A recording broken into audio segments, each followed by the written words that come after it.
예수님의 이름으로 간절히 기도드립니다. 아멘.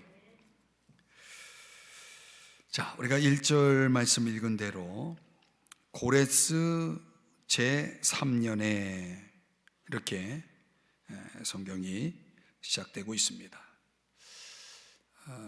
주전 536년입니다.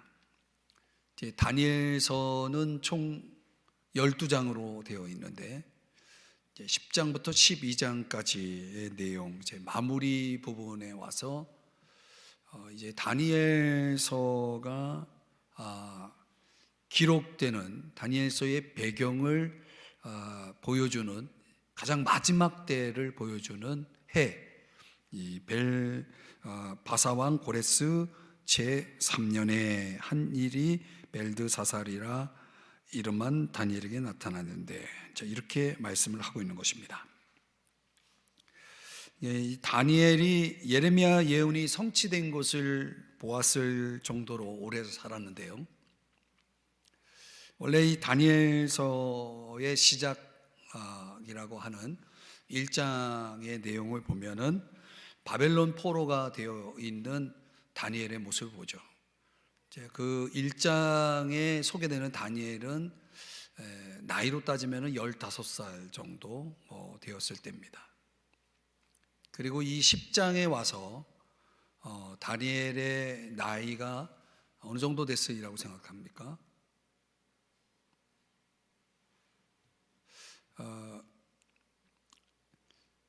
85세에서 6세 정도 추정하고 있습니다.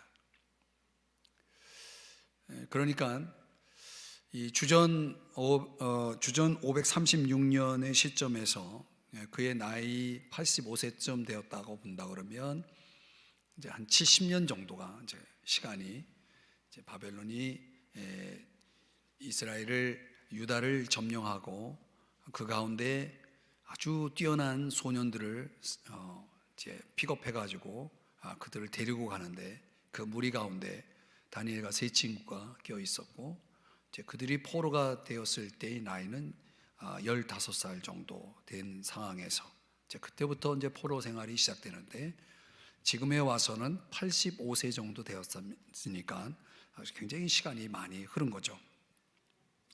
자, 85세쯤 되었을 당시 오늘 2절 말씀에 보면은 새 일의 동안을, 또 3절에도 새 일해가 차기까지, 이제 문자적으로 일해는 7일을 가리키죠. 그러니까 새 일해니까 3, 7이 20일, 21일 동안 3주 동안이죠. 이 3주 동안 뭔가의 일이 벌어졌다는 거예요. 그래서 오늘 설교 제목은 3주 동안 일어난 일입니다. 도대체 3주 동안 어떤 일이 있었을까요? 저는 오늘 이 3주 동안에 일어난 일을 중심으로 해서 이 말씀을 함께 나누면서 저 개인적으로는 아주 큰 은혜를 받았어요. 이게 참 기가 막히구나. 이 3주 동안에 있었던 일을 우리가 들여다보면서 다니엘에게 일어났던 이 일을 우리에게 적용했을 때 우리에게는 또 얼마나 또 놀라운 일들이 일어나는가. 우리에게 이제 그런 어떤 교훈을 오늘 이 본문의 말씀 속에서 함께 묵상하면서 은혜를 받고자 합니다. 3주 동안에 일어난 일은 크게 두 가지인데요, 첫 번째는 기도의 경험입니다. 기도. 자, 2절 3절을 다시 좀 보시면은, 그때에 나 다니엘이 새 일해 동안을 슬퍼하며. 자, 3주 동안 다니엘은 뭐 했어요? 슬퍼했다는 거예요. 그리고 3절에 보니까 새 일해가 차기까지 좋은 떡을 먹지 아니하며 고기와 포도주를 입에 대지 아니하며 또 기름을 바르지 아니하니라. 뭐 했다는 얘기입니까? 먹질 않았다는 거죠. 우리가 흔히 금식이라고 말하죠. 3주 금식을 했구나. 저도 참 부끄럽지만 3주 금식을 시도했다가 결국 성공하지 못했는데요. 능력 있는 목사님들은 40일도 한다는데 저는 3주를 결국은 성공하지 못했어요. 그래서 하나님, 제가 이거는 못하겠습니다. 이거는 못하겠습니다. 그래서 이제 다른 방법으로 제가 그 이상의 금식을 할 수 있었으면 좋겠다고 하면서 이제 하나님 앞에 제가 소원하고 다른 방식으로 이제 금식을 했지만은 어떻든 다니엘은 21일 동안 3주 동안 금식을 한 겁니다. 금식이라는 게 단순히 먹는 것을 금한다라고 하는 차원보다는 일종의 기도죠. 기도의 형식으로 금식을 한 겁니다. 그러니까 모든 먹는 것들을 다 끊고 기도를 했다는 것은 전심으로 하나님의 얼굴만 구했다는 것입니다. 전심으로 하나님의 얼굴만 구했다. 여기서 이제 질문이 하나 생기는 거죠. 왜 그렇게 했을까? 만약 여러분들이 21일 동안 금식을 하면서 기도한다면 그냥 하지는 않을 거 아니에요. 그렇죠? 뭔가 이유가 있으니까 어떤 목적을 가지고 21일 동안 금식 기도를 했다는 거 아니겠습니까? 그렇죠? 그럼 도대체 다니엘은 왜 21일 금식 기도를 하게 되었는가? 그 이유를 이제 묵상을 하면서 제가 이제 은혜를 받는 겁니다. 크게 이제 두 가지 이유를 찾아볼 수 있는데, 하나는 부담감입니다. 부담감. 어떤 사람에게는 이런 경험이 있죠. 마음에 큰 부담감이 있는 겁니다. 마음 가운데 큰 부담감을 안고 그 부담감 때문에 뭐 하냐면 지금 기도하고 있는 겁니다. 그 부담감은 어떤 부담감이냐면, 구체적으로 말하면 1년 전, 그러니까 성전 재건을 위해서 예루살렘으로 귀환한 사람들의 숫자는 약 한 5만 명 정도, 조금 그보다 차이가 있겠지만은 한 5만 명 정도가 예루살렘으로 귀환을 했단 말이죠.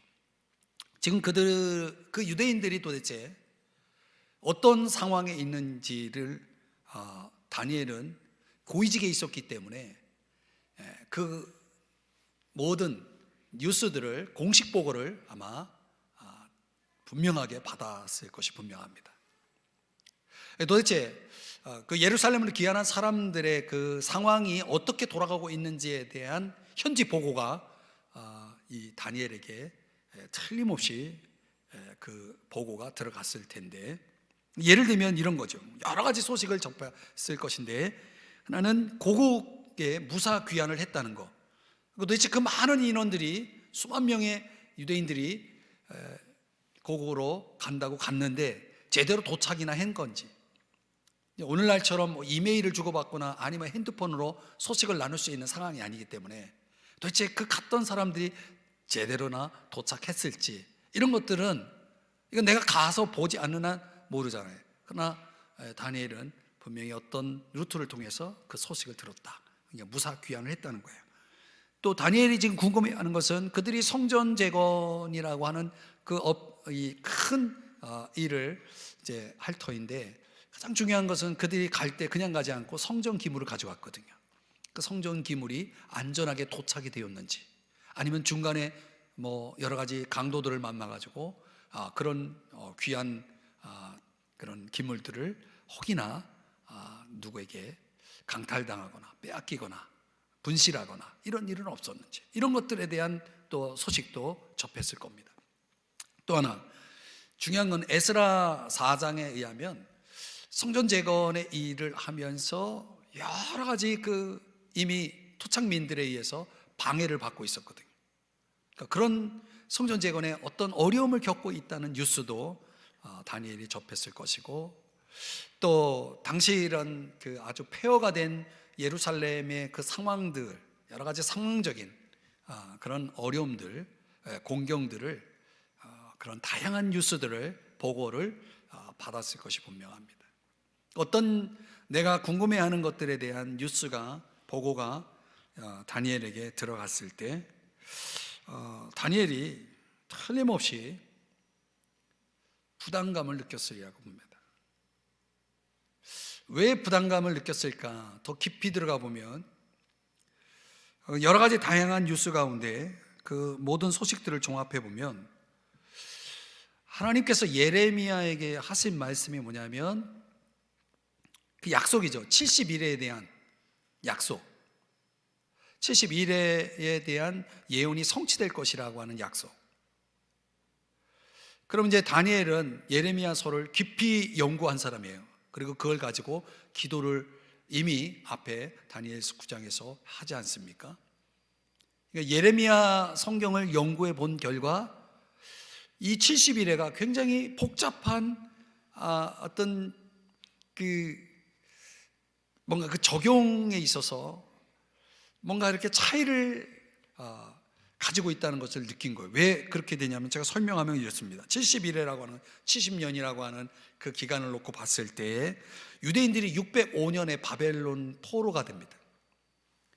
계산을 해보면 605년에서 70년이 계산을 하면은 몇 년이 되냐면 바로 포로된 유대인들이 이제 536년이 되는 해가 70년이 되는 거예요. 그래서 536년의 해에 이미 그들이 돌아갔잖아요. 그러면 71회라고 하는 그 예언의 성취가 이루어졌다면 이미 성전은 재건이 되어 있어야 되는 거예요.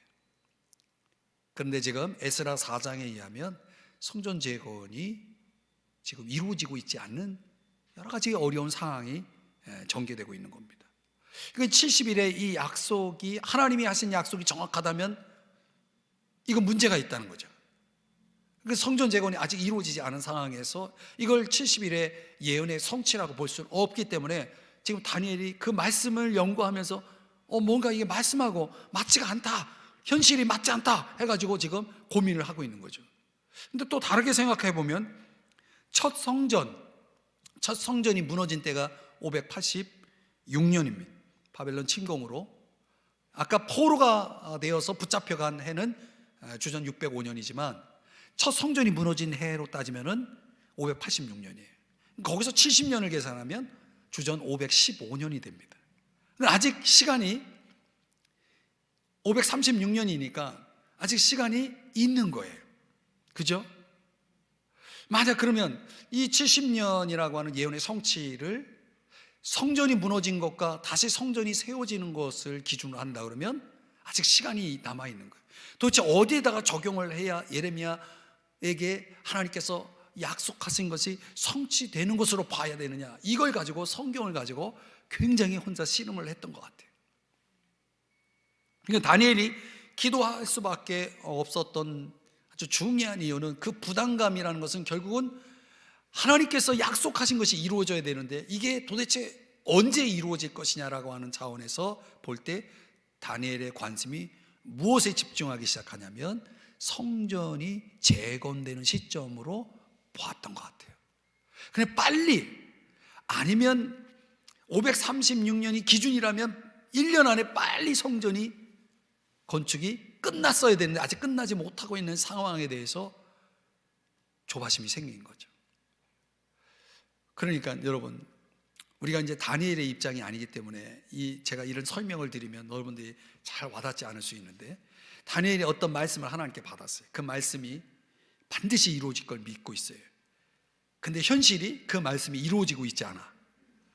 그럼 우리는 어떤 갈등을 하냐면 하나님이 약속을 내가 잘못 받았든지 아니면 하나님은 약속을 이루시지 않는구나.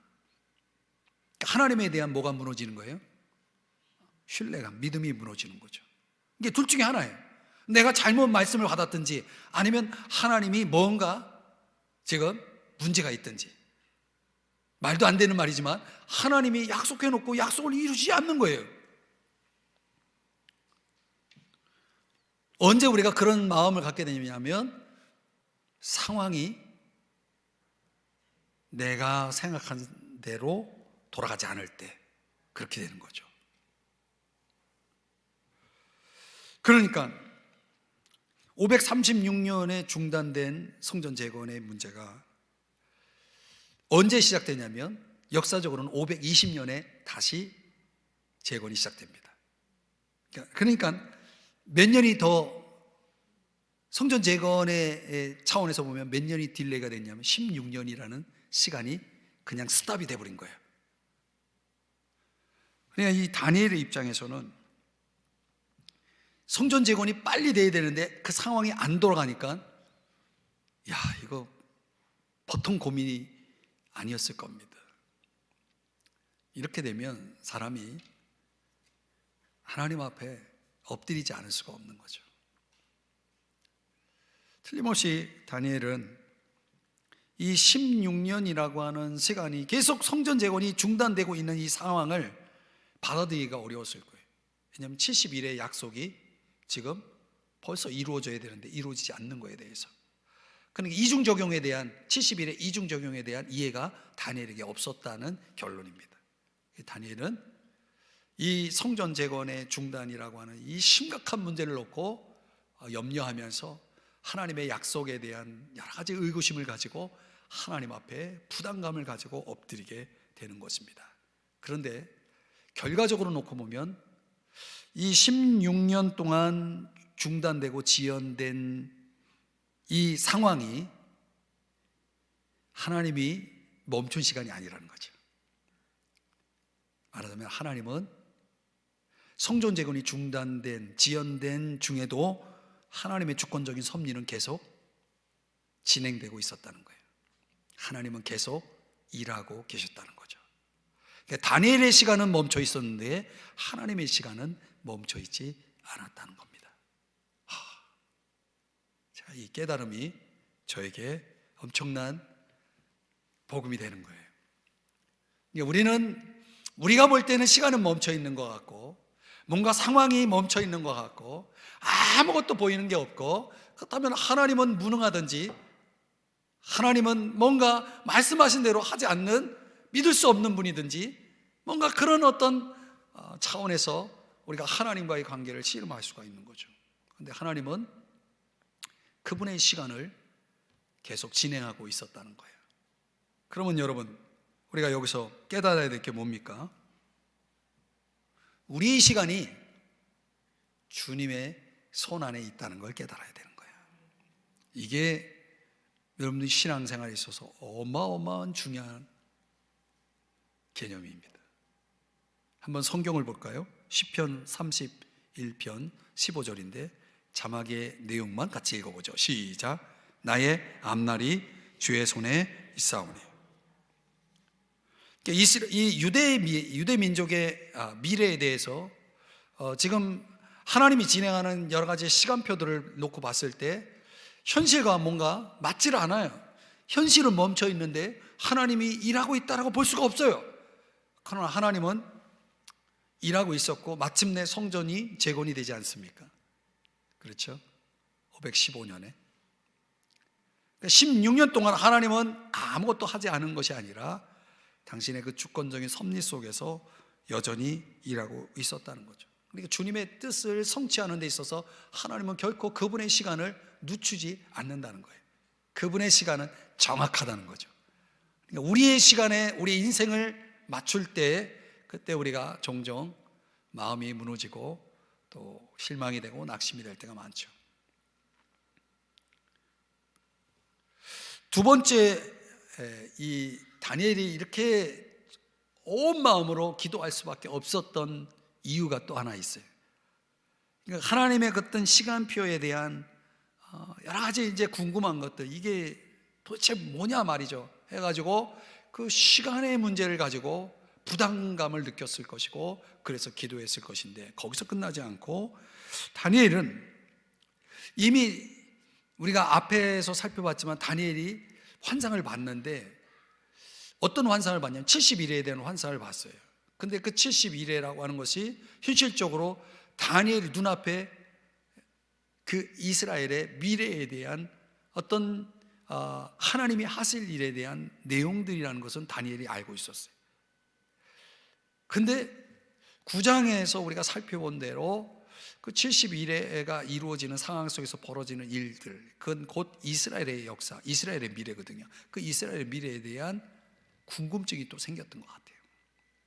뭔가 그 환상에 대해서 하나님이 보여주신 이스라엘의 미래에 대해서 조금 더 구체적으로 알고 싶어 했던 것 같아요.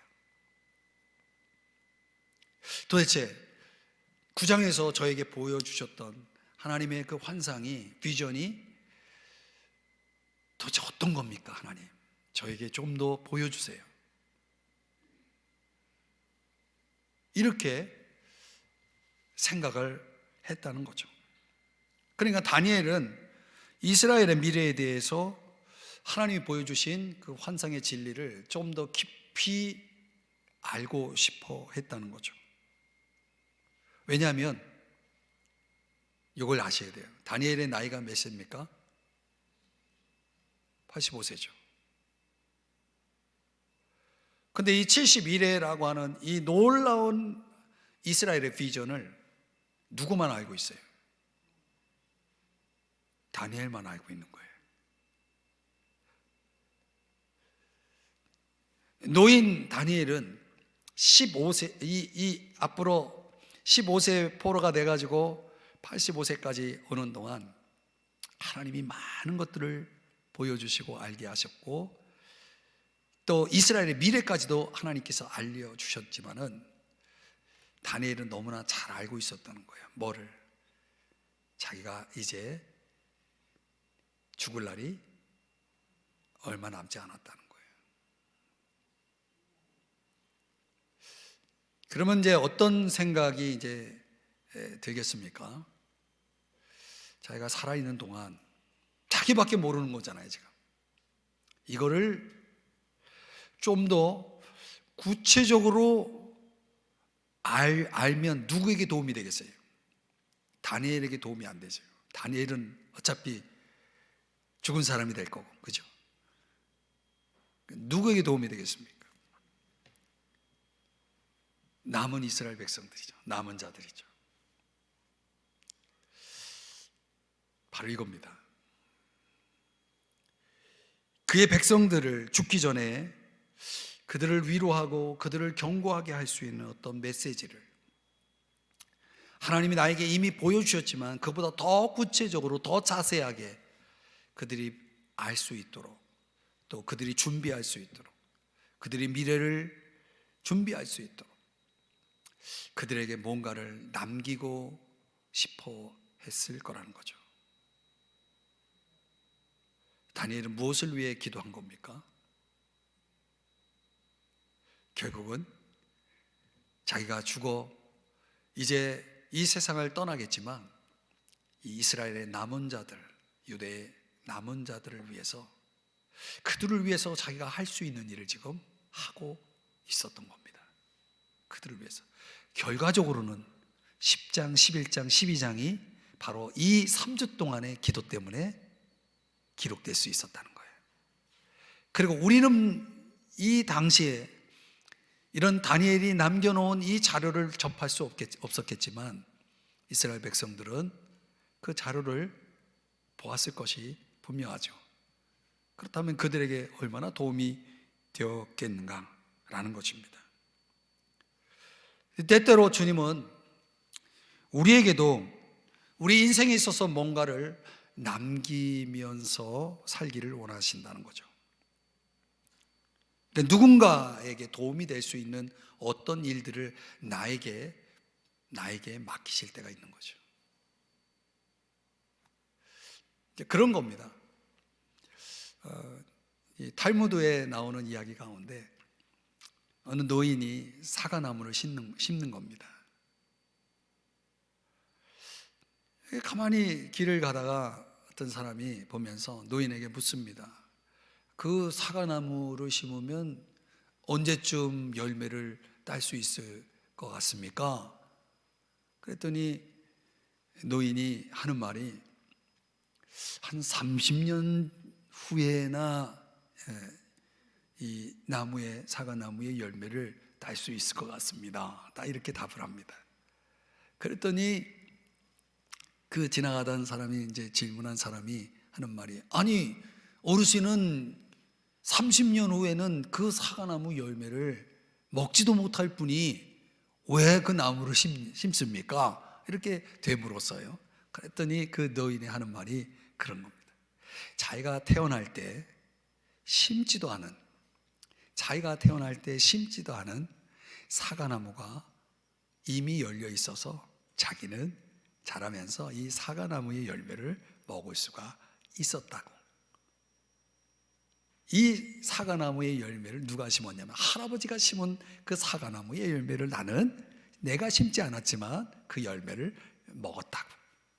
나도 같은 일을 하고 있다라고 답을 했다는 거죠.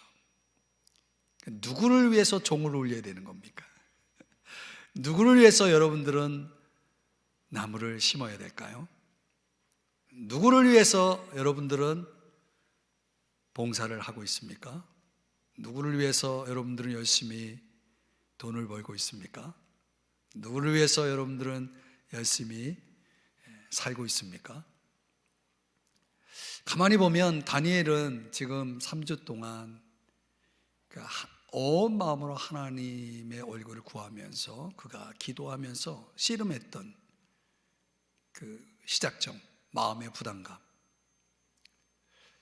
그 백성들에 대한 예루살렘으로 귀환한 백성들의 처지를 생각하면서 그 마음에 큰 부담감을 안고 기도하지 않을 수 없었다. 결국 그는 기도를 깊이 경험하게 됩니다. 그 기도는 순전히 지금 예루살렘에 앞서 귀환한 사람들을 위한 부담감이었고, 그 기도는 또한 남은 자들을 위해서 자기가 할 수 있는 일을 해야 한다는 그런 일종의 사명감이라고 하는 그런 차원에서의 시간이었다라고 하는 것이죠. 오늘 때때로 다니엘과 같은 부담감으로 하나님 앞에 나온 사람들, 그런 사람들의 일이 성경에 많이 있다는 사실 아십니까? 예레미야 15장 5절의 말씀에 이런 말씀이 나와요. 한번 다 같이 읽어볼까요? 시작. 예루살렘아, 너를 불쌍히 여길 자 누구며 너를 위해 울 자 누구며 돌이켜 내 평안을 물을 자 누구냐? 누가 여러분을 위해 울 수 있을까요? 누가 여러분의 평안을 물을 것이라고 생각하십니까? 여러분, 아브라함이 영적 분별이 부족한, 어떻게 보면 배은망덕한 조카 롯, 그 조카 롯을 생각하면서 마음에 큰 부담을 느끼면서 아주 간절하면서도 열렬한 중보 기도를 하게 되죠. 하나님 앞에 나가서 그가 어떤 씨름을 했는지 창세기 18장에서 기록되지 않습니까? 그 한 영혼을 위한 부담감이 이 아브라함에게 있었다는 거죠. 그래서 아브라함은 하나님 앞에 나가서 의인의 수를 따져가면서 그 영혼을 구원하기 위해서 결국은 그 부담감으로 드렸던 중보의 기도를 통해서 의인 10명이 되지 않았지만은 소돔과 고모라 성에서 결국 롯의 가족을 구원해내는 그런 결과가 있지 않았습니까? 또 느헤미야도 예루살렘의 공경에 대한 부담감을 느끼면서 그 소식, 그 지금 얼마나 지금 예루살렘이 어려운 상황 속에 있는지를 느끼면서 결국 느헤미야는 성벽 재건이라고 하는 엄청난 과업에 대한 부담감을 안게 되죠. 그걸 가지고 기도하다가 결국 왕 앞에서 허락을 받아서 성벽 재건의 일을 완수하게 되지 않습니까? 그 한 사람의 이 부담감이 그런 위대한 역사를 완성하게 되는 거죠. 예레미야도 예레미야 9장 1절에 보면 어찌하면 내 머리는 물이 되고 내 눈은 눈물 근원이 됐고 죽임을 당한 딸 내 백성을 위하여 주야로 울리로다. 예루살렘과 그 백성을 위해서 부담을 안고 그는 그야말로 주야로 눈물을 흘렸다라고 말씀하고 있습니다. 예수님도 그 마음에 큰 부담감을 안고 마태복음 23장에 보면 예루살렘을 바라보시면서 눈물을 흘리시지 않았습니까? 사도 바울도 자신의 민족의 구원을 놓고 그 마음에 큰 부담을 안고 자신이 기꺼이 저주를 받을지라도 내 민족이 구원을 얻을 수 있다면 내 영혼을 내놓겠다라고 하면서 하나님 앞에 그렇게 엎드리는 모습을 봅니다. 시편 119편에 보면은 그들이 주의 법을 지키지 아니하므로 어떤 그들로 인해서 이 시편 기자는 뭐 합니까? 내 눈물이 시냇물 같이 흐르나이다. 여러분, 지금 여러분에게 소개한 이런 내용들이 결국 뭘 얘기하는 겁니까? 어떤 사람의 마음속에는 이런 마음의 큰 부담감이 주어진다는 거죠. 어떤 사람에게는 한 영혼에 대한 부담감을 주시고, 어떤 사람에게는 한 공동체에 대한 부담감을 주시고, 어떤 사람에게는 한 가정에 대한 부담감을 주시고, 어떤 경우에는 한 나라의 부담감을 주시고, 어떻든 이런 부담감들이 사명이 되고 또 기도가 돼서 다니엘처럼 이렇게 하나님 앞에 엎드리게 되어지는 것이죠. 그래서 결국은 거기에 순종하여 중보기도의 제단을 쌓은 사람들을 통해서 하나님은 지금까지 그 역사를 통해서 보여주는 게 뭡니까? 그 놀라운 하나님의 일들을 이루셨다는 거예요. 그러니까 이엠 바운즈라고 하는 아주 기도에 있어서 권위자죠. 그가 이런 말을 합니다. 효력 있는 기도가 되려면 생명력이 있어야 된다. 기도는 살아 있어야 한다. 위대한 믿음, 위대한 필요, 위대한 소망으로 영혼에 불타오를 수 있는 모든 힘을 동원해 활기를 얻어야 된다.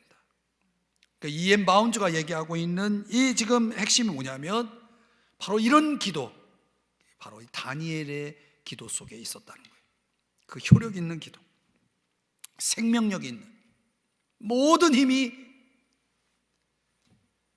그 기도에 담겨가지고 드려졌을 때 그 위대한 믿음이, 그 위대한 피로가, 그 위대한 소망이 그 기도 속에 담겨서 하나님 앞에 올려졌을 때 하나님 그 기도를 통해서 일하셨다는 거예요. 그걸 오늘 성경이 보여주는 거예요. 3주 동안 다니엘에게 일어났던 바로 이 경험, 이 기도의 경험, 이 기도의 부담감, 오늘 여러분에게도 있나요?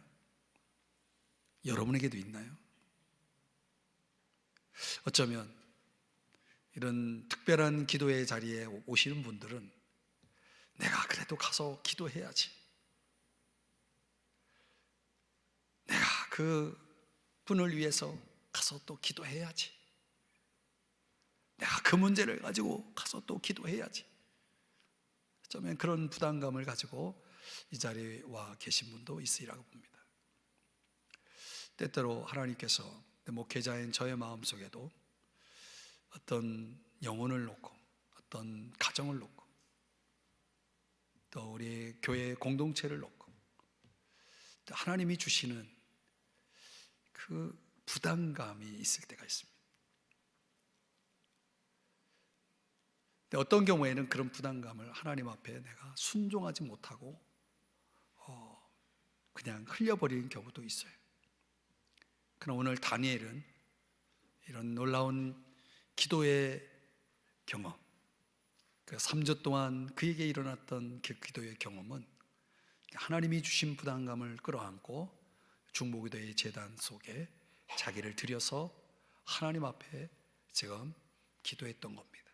그래서 드디어 다니엘서 10장, 11장, 12장이 나올 수가 있었다는 거죠. 하나님의 위대한 일들은 이런 부담감에 순종하는 사람들에 의해서 이루어지는 것 같아요. 때때로 하나님은 우리에게 기도의 부담감만 주시는 건 아니에요. 봉사의 부담감도 주시고, 또 섬김의 부담감도 주시고, 또 전도의 부담감도 주시고, 뭔가 하나님이 내 마음속에 강하게 내 마음을 흔들어 놓을 때, 그때 그 마음속에 내가 아멘 하고 순종하면 하나님이 나를 통해서 일하시는 거예요. 우리가 그런 하나님이 우리에게 주시는 그런 스트레스, 저는 좋은 의미의 스트레스를 얘기하는 거예요. 그런 걸 내가 받을 수 있고 거기에 따라 반응할 수 있는 사람, 하나님의 역사는, 그런 위대한 역사는 바로 그런 것 속에서 나타난다라는 것입니다. 오늘 여러분에게 그런 은혜가 오늘 저와 여러분에게 있기를 축복합니다. 성령이 주시는 그런 부담감 말이죠. 말할 수 없는 탄식으로 하나님 앞에 엎드리게 하는 그런 부담감, 이런 거룩한 부담감 우리가 경험해야 되지 않을까 생각해 봅니다. 두 번째 경험은 환상에 대한 경험입니다. 제가 3주 동안에 일어난 일이라고 했지만 시간적으로 보면 3주 플러스 3일입니다. 3주가 이미 끝났습니다. 그리고 3일 후에 다니엘이 놀라운 경험을 하게 됩니다. 사실은 이게 응답이었어요. 응답은 3일 후에, 3주 동안 안에 벌어진 건 아니고 3주 그리고 3일이 지난 후에 드디어 다니엘이 구했던 응답이 떨어지는데, 다니엘이 지금 어디서 그 응답을 받았냐면 티그리스 강, 오늘 성경에는 히데겔이라고 하는 그 강가에서, 강변에서 아마도 그는 뭔가를 하고 있었는데 하나님께서 드디어 그 더 깊은 계신 환상을 보여주시게 되는 겁니다. 10장 4절에 보면 첫째 달 24일, 그 첫째 달 하면은 여러분들이 생각해야 될 게 뭐냐면, 이스라엘의 절기로 따지면 6월절, 무교절이 지난, 6월절은 첫째 달 14일이고, 그리고 무교절은 그 다음 일주일간 동안 진행되고, 그러면 14일에서 일주일 더하면 며칠? 21일이죠. 그런데 지금 4절에 보니까 24일이에요. 그러니까 21일 동안 금식 기도한 거는 무교절이 끝나는 시점까지 기도한 거예요. 새해가 시작되고 첫째 달 새해가 시작되면서 무교절이 끝날 때까지 금식을 했던 거예요. 그런데 응답은 3일 후에 24일에 드디어 응답이 되는 거예요. 그러니까 하나님의 응답은요, 우리가 생각한 시점 안에서 내가 작정 기도를 해도 하나님이 그 작정 기도 안에 응답하시지 않는 경우 종종 있거든요. 내 시간표에 맞추지 않고 하나님의 시간표에 24일, 딱 3일 후에 24일째 되는 날에, 그러니까 6월절 무교절이 끝난 달이죠. 티그리스 강변을 거닐면서 다니엘이 묵상을 하고 있었을 가능성이 있습니다. 근데 6월절은 여러분 잘 아는 대로 이스라엘 백성들이 출애굽한 날을 기념하는 절기잖아요. 그런데 6월절을 재현하듯 이제 유대인들이 바벨론 포로 생활을 끝내고 고국으로 귀환을 했단 말이에요. 1년 전에. 그러니까 뭔가 6월절에 유대인들이 귀환을 했어요. 그러니까 뭔가 출애굽과 포로 귀환과 이런 것들이 다시 뭔가 재현된다라고 하는 느낌을 받았겠죠. 그럼 6월절을 앞두고 유대인들이 한 일이 뭐냐면 누룩을 제거하는 일들을 했단 말이에요. 그게 무교절이란 말이에요. 그럼 다니엘은 당연히 뭘 했겠습니까? 자기 죄를 찾아내고 또 제거하면서 하나님 앞에 겸비했겠죠. 그러면 죄를 다 찾아서 집 밖으로 내보내던 그런 누룩처럼 자기 죄를 다 내버리면 나는 어떻게 됩니까? 깨끗해지죠. 깨끗해지면 어떤 일이 벌어집니까? 하나님은 그런 사람을 만나주시는 거거든요. 그래서 하나님께서 24일에 다니엘을 만나주시는 겁니다. 갑자기 하나님 앞에 겸비한 이 다니엘에게 놀라운 장면이 주어지는 겁니다. 이미 다니엘은 환상을 7장에서 봤죠, 8장에서 봤죠, 9장에서 봤죠, 10장에서 지금 또 보고 있죠. 환상을 많이 보고 있어요. 근데 그런 환상들이 시기도 다르고 또 장소도 달라요. 어떤 경우에는 침상에서, 어떤 경우에는 강가에서, 요번에도 또 강가에서. 두 번째 환상은 을레강변에서, 북쪽이거든요. 아니, 남쪽이거든요. 또 히데겔, 티그리스 강은 남쪽에 있거든요. 아니, 북쪽에 있거든요. 왜 자꾸 헷갈려요? 북쪽, 남쪽. 어떻든 이 티그리스 강은 바벨론 북쪽에 있고, 그리고 을레 강은 남쪽에 있어요. 그 장소도 달라요.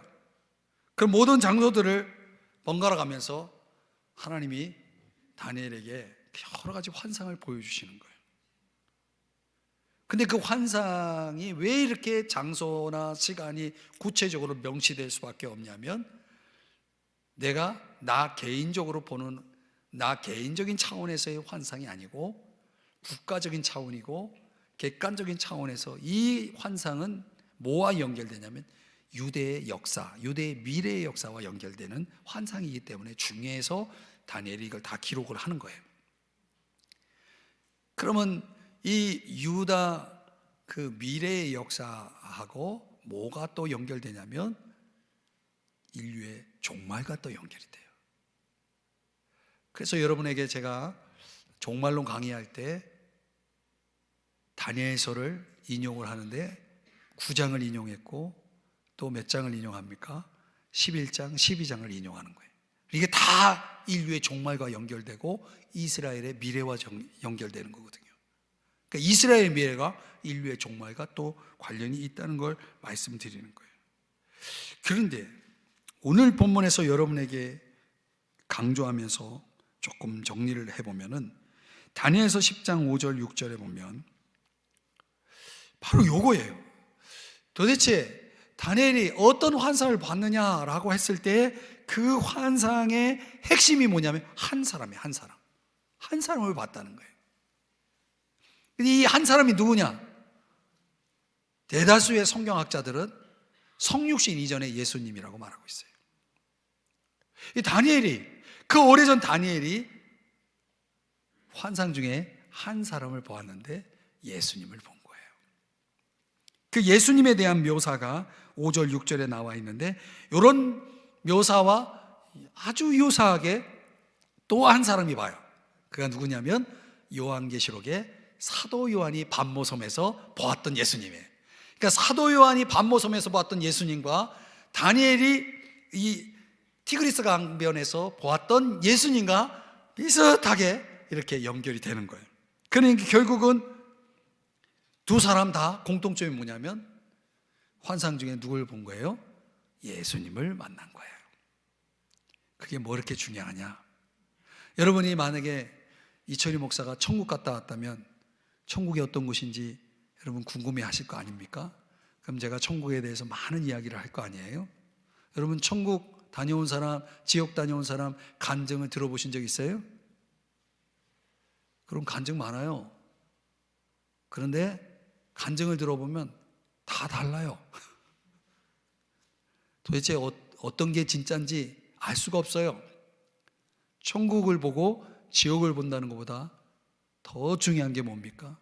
천국이 왜 천국입니까? 예수님이 있기 때문에 천국이 천국인 거예요. 그런데 천국 갔다 온 사람이 예수님 얘기는 안 해. 집이 있고 뭐 길이 있고 뭐가 또 쌓여 있고 뭐 지옥 갔다 온 사람 뭐 또 이런저런 얘기를 하는데, 여러분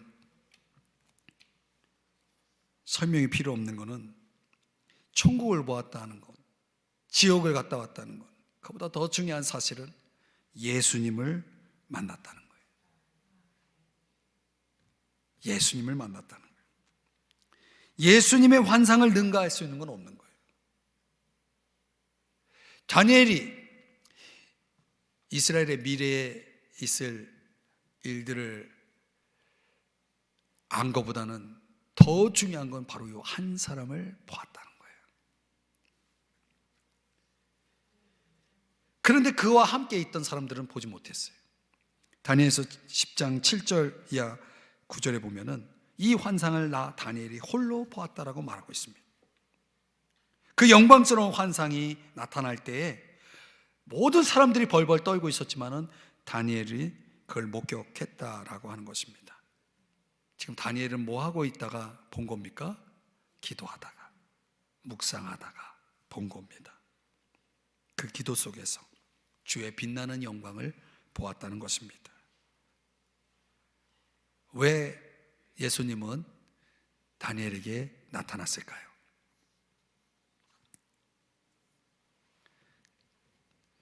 창세기 18장에 여행 계획으로 등장한 세 사람 가운데 한 사람이 예수님이었다는 거 아시죠? 야복나루에서 야곱과 씨름했던 그 사람이 예수님이라는 거 여러분 아시나요? 여호수아가 여리고를 정복하기 전에 여호수아 앞에 나타났던 군대 장관 캡틴이 예수님이었다는 거 아십니까? 구약 성경에 보면 종종 예수님은 여러 모습으로 성육세 이전의 모습으로 여러 모습을 드러내셨다는 것이죠. 그런데 다니엘은 그 예수님, 사도 요한이 보았던 예수님, 그 영광스러운 예수님, 왕 중의 왕, 보좌에 앉으신 그 높으신 하나님의 영광을 다니엘이 보았다는 것입니다. 그렇게 볼 수 있었던 건 뭡니까? 그가 마태복음 5장 8절에 말씀하는 것처럼 준비가 되었기 때문에 본 거예요. 준비가 되었기 때문에. 마음이 정결한 자는 복이 있나니 그들이 하나님을 볼 것이며, 또한 이제 다니엘은 천사들이 알려줄 그 예언의 메시지를 받아서 기록할 준비가 되어 있었다는 것이죠. 바로 그 시점에 예수님은 다니엘에게 나타났다는 것입니다. 가만히 생각해 보면 3주 동안 다니엘에게 도대체 무슨 일이 있었는가 요약하면 그는 기도가 있었고, 그리고 예수님을 만나는 경험이 있었다는 거예요. 예수님을 깊이 만났다는 거죠. 성경에 우리가 잘 아는 대로 바울도 여러분 승천하신 주님이 다메섹에 있는 아나니아에게 야, 너 빨리 저 사울을 좀 찾아가 좀 만나서 기도해 줘라 라고 할 때에 주님이 뭐라고 말씀하셨냐면 아나니아에게 그가 기도하는 중이다 그랬어요. 예수 믿는 사람 때려잡던 그 사울이, 바울이라고 하는 그 사울이라고 하는 바울이 회심을 했는지를 알 수 있는 유일한 증거로 그가 기도하는 중이다 그랬어요.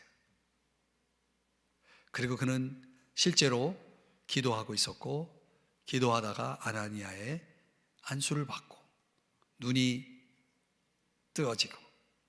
떠지고 그리고 그는 예수님, 그 영광스러운 예수님 앞에서 이제 사명을 받아서 이제 복음을 전하는 자로, 복음 전도자로 그 사명의 길을 걸어가게 되지 않습니까?